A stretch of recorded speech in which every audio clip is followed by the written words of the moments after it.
Hello guys, good morning. So, for today's video, pag-uusapan natin ngayon is kung paano o saan makikita yung mga violation natin sa Facebook.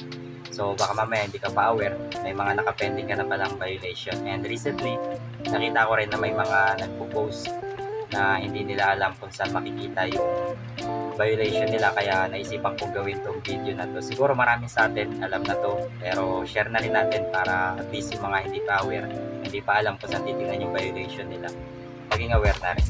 So yun lang guys, let's go.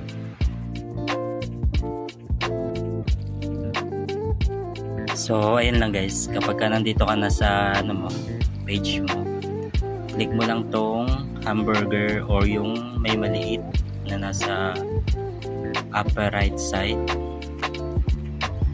Click mo lang yan, then pupunta ka na dito, tapos punta ka lang dito sa scroll down mo, tapos punta ka dito sa help and support.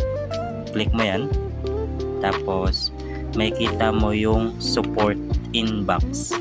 Click mo yung support inbox,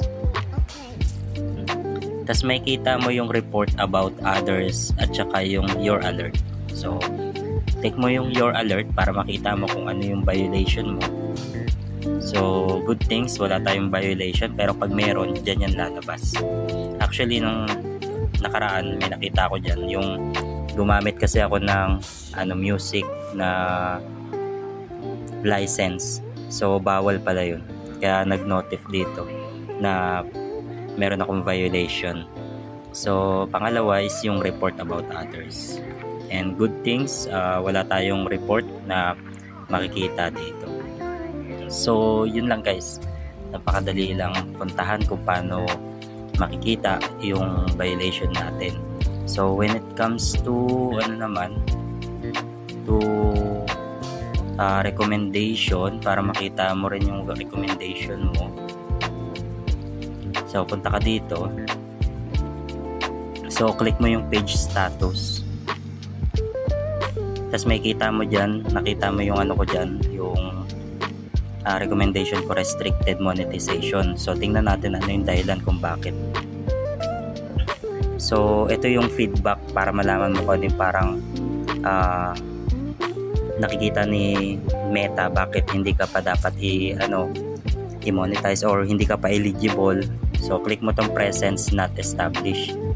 So yan kasi yung possible na reason na nakikita ni Meta kaya hindi pa ako pwede ma-monetize. Ang nakalagay dyan, has been on Facebook for less than 30 days or does not have enough followers or engagement to qualify for monetization. Kasi January 5 ko lang ginawa tong page na to, so bagong-bago pa lang, kaya hindi pa siya eligible talaga. May mga napanood ako minsan, parang bago pa lang daw yung page nila na monetize na sila. So I don't know kung paano exactly, but for me ito yung naging experience ko kay Facebook, sa Facebook page. So yun lang guys, share ko lang sa inyo para aware din kayo. Salamat. So yun lang guys, hope na nakatulong tong video na ito sa mga kagaya ko na nagsisimula pa lang sa pagbablog gamit yung Facebook page natin. Actually pangilang pangilang page ko na to. Marami akong mga page kasi before ginagamit ko yung mga page sa business, but hindi ko sila parang hindi ko sila inaasahan for monetization kasi compromise yung ko doon, mga ginagawa ko sa pagbi-business. Kasi alam naman natin pagka pagbi-business minsan kailangan mong i-post, alam naman natin yung post na hindi naman siya nagiging parang parte ng monetization, or hindi siya nagka-count kapag binupost natin. Kasi iba naman, meron akong page before sa music. Ang kinainisan ko naman dati pagka music yung binablog ko, lagi na lang ang ayoko sa music. Hindi ko maintindihan kasi based lang to sa experience ko. Pagka ako naman yung tumugtog, actual, ako mismo yung tumugtog dun sa video, ewan ko bakit nagkakaroon ng copyright claim. So siguro may mali rin akong ginagawa na hindi ko maintindihan, kaya nagbago ako ng niche. So ito na lang, parang gumawa na lang ako ng ibang niche para at least may iba naman. So, yun lang. Maraming salamat. Kung meron ka rin mga problema sa Facebook page mo, baka pwede mong i-comment below para at least mapag-usapan din natin at maging aware din tayo lahat. So, salamat.